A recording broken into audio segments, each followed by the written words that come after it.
becoming a single-person instructor flight training organisation, and how to deal with things when the pressure cranks up in the cockpit.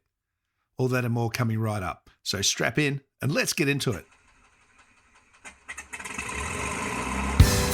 Standby star 9000, 1013, Kilo 25. Coordinating aileron and rudder, bank, balance, bank pressure rolling to 30 degrees. That's 30 degrees there. No, that's runway 29, 1231.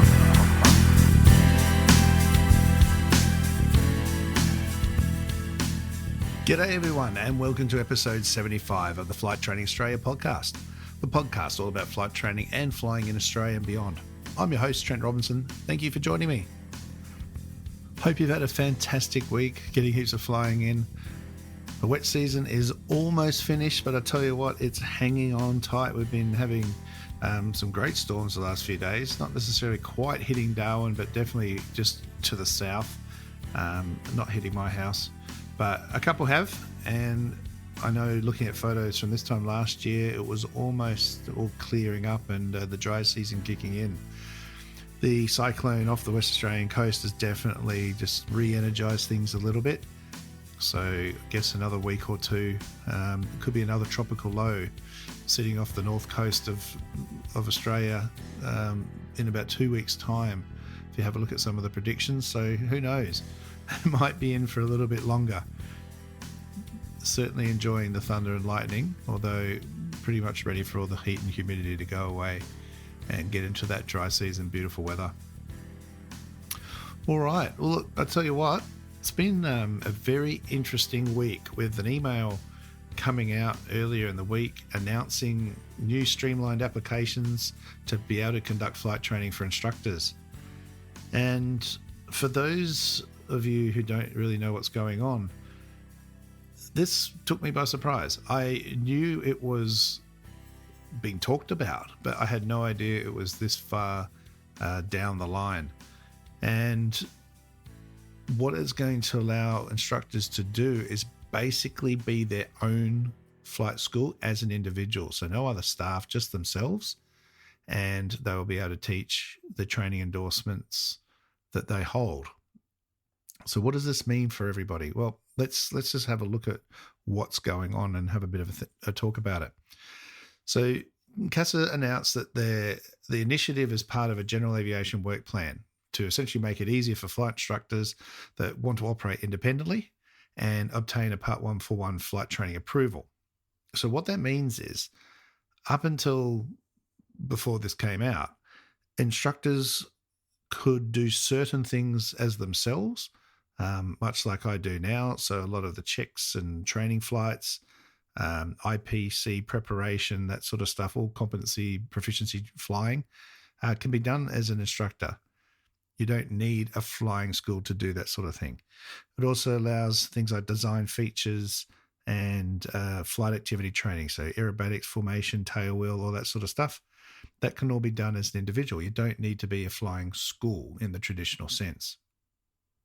What this is going to mean now is if you hold as an instructor certain training endorsements, for example, you grade 3 and 2, maybe 1, multi-engine training, instrument training, instructor training, whatever other night VFR, etc., you can apply to get your own 141 certificate, and you will no longer need to train those things under a traditional 141 or 142 flight school. Now, the idea is this is to allow instructors out into regional centres and allow or bring training to regional centres. And from that perspective, I think absolutely. And that will make a lot of sense. It will remove a lot of overheads. If you compare a 141 individual compared to a 141 flight training school, you need to have a CEO, head of operations, a HAM-C, you need to have all levels of insurance, you need to have occupational health and safety insurance, all that sort of thing. You need to have far more structure, and it costs a lot more to apply for. As an individual, you would be the who, you would be the CEO, you'd also be the instructor. So it's a one-stop shop. So automatically there's hundreds of thousands of dollars saved there. And from a regional point of view, if you're able to travel and get to these places, and there's obviously suitable training facilities, a briefing room you can use, and an aircraft and that sort of thing, and you're suitably set up to use those, well, this can change things a lot. A lot of the time for companies, it's just too expensive or not worth sending them out and to do this sort of thing. But now it could very much change the way things are done. But the question that I know a lot of people are asking is, what's going to be the impact on flight schools in your capital cities and major hubs? That's what's going to be the interesting thing to watch. And hopefully we don't see that horrible word, unintended outcomes. If people don't need to work for a flying school, will they stay with that? There's obviously a lot of costs involved here. There's a $1,500 application fee. You're going to have to find somewhere to do the training. You're going to have to organize cross-hire agreements with airplanes. You need to know what you're doing. So there's certainly a little bit of risk involved with that. So anyone thinking about doing it, I would certainly exercise caution and make sure you're well advised and look into all of that. The other thing to be mindful of is, where are you actually going to do this? If indeed a lot of instructors leave, what happens to the flying schools? Are they going to just become a room hire and aircraft hire facility with a bunch of contract instructors instead of employees? I don't know. It'll be very interesting to see. I certainly hope not. There is a need for both, I believe. I know there's a lot of arguments of people thinking, well, people are just going to charge themselves out at rock bottom prices. And I guess that can happen, but that's the free market. And your credibility and reputation will very much play a part, and people will pay what they're happy to pay. And we'll just have to see what happens there. But I don't think a race to the bottom is certainly worth anyone's time or effort. You get paid as little enough as it is in GA sometimes without having to do things like that. So hopefully people run a good, tight ship, remain professional. We tend to do funny things when we're not being watched by others. You need to be disciplined and make sure you do everything properly. And the next question will be, will CASA have the capacity to monitor all of this and oversight? Because if people are going to start doing silly things, I guess there's not much stopping them doing that in a flight school now. Whether they do that as an individual or not, but time will tell. But I guess clients will soon determine who those people are and probably not fly with them anymore. So I don't know. It's going to be very interesting to see what happens.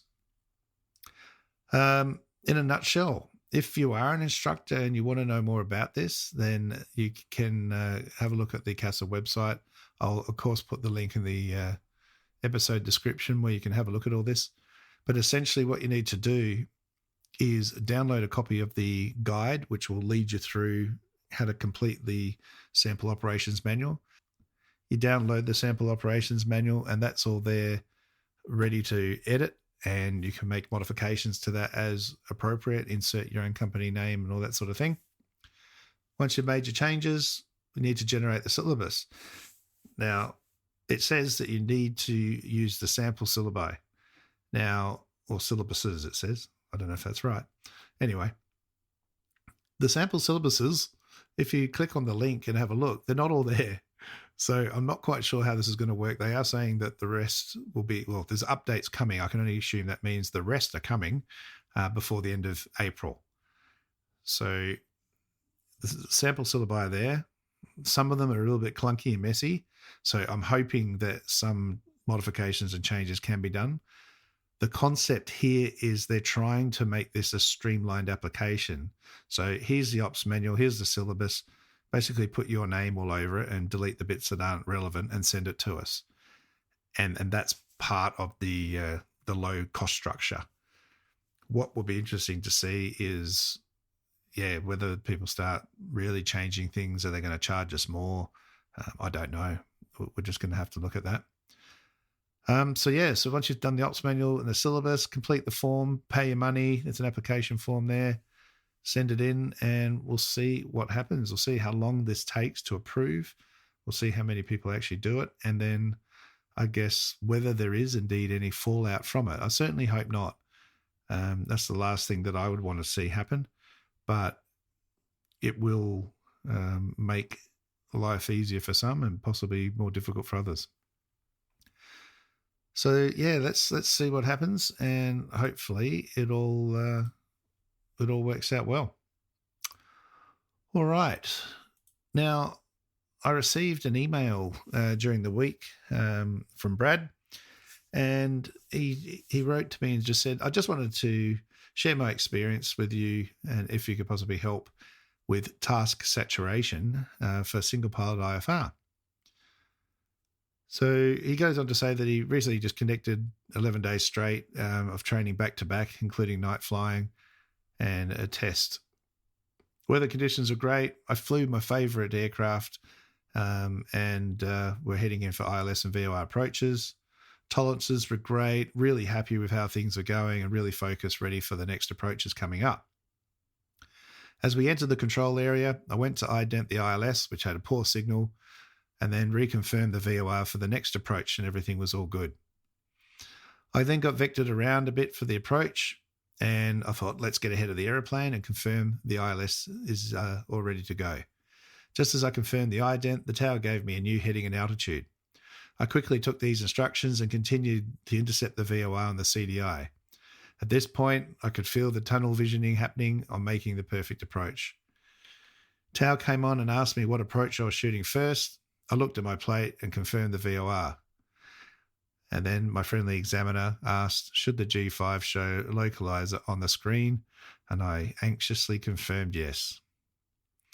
I'd failed to switch the VOR back, and with 2 prompts, couldn't register the green localizer display. Was not what I wanted to see and tune correctly.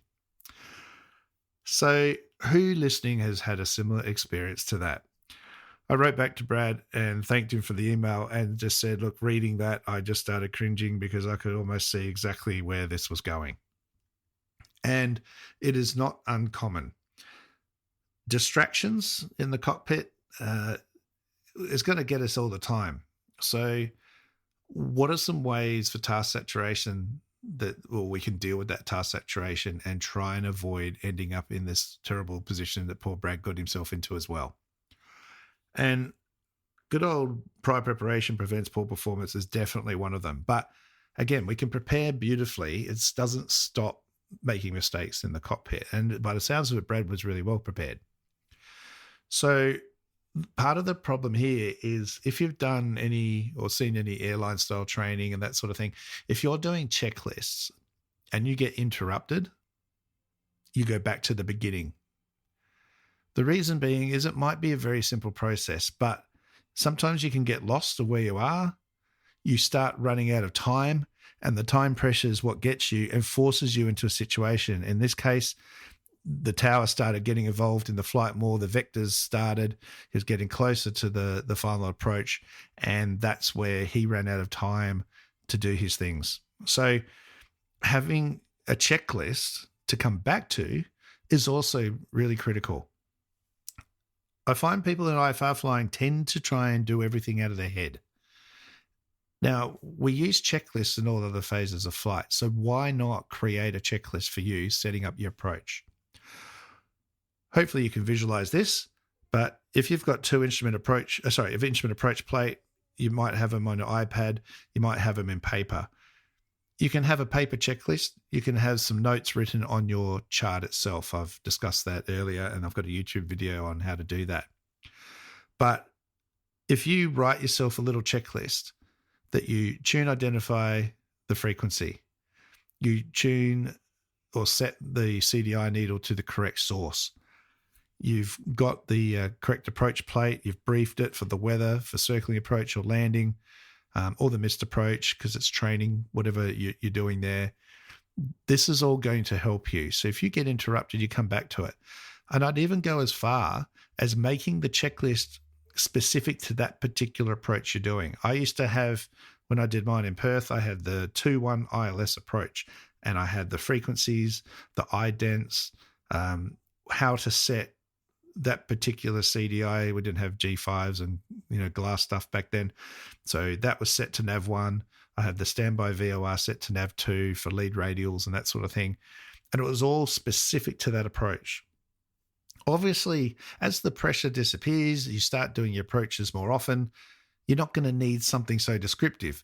Just a standard generic inbound brief or checklist to follow and apply to any approach you do will be sufficient, because you'll be able to intermix and change. So that would be the number one thing I would say to do there, is to have a checklist and come back to it when you're ready, so that you don't miss out on just doing silly things like pushing that damn CDI button. All right. And remember, CDI stands for Course Deviation Indicator. VLOC, that button is VOR or localizer. So what one do I want? Or if we hit it, it'll go to the GPS. So you need to check that source and you've got the right one. Tune, identify, test. That'll help you out every time. All right, Brad, so sorry to hear of the disaster that ensued, but mate, this is all learning, as I know you've acknowledged, and we'll only go to serve you for next time and be better prepared. So hopefully that helps you, and hopefully that helps everybody else. All right, so that's it for this week. Thank you for joining me. Remember, if you'd like to reach out, info@TrentRobinsonAviation.com.au. You can get me on Instagram and Facebook. Just look for Trent Robinson Aviation, and also on LinkedIn and TikTok. Next week, I'm trying to get an interview recorded. Again, everyone's just getting really, really busy, but I have some great interviews queued up. We'll hopefully get a couple of them landed this week and out to you, so keep an eye out for that. And any updates and things that happen with all these instructor changes, I'll certainly report back more as I find out more. All right, everybody, stay safe, blue skies, and remember the golden rule: aviate, navigate, communicate. Cheers, everyone.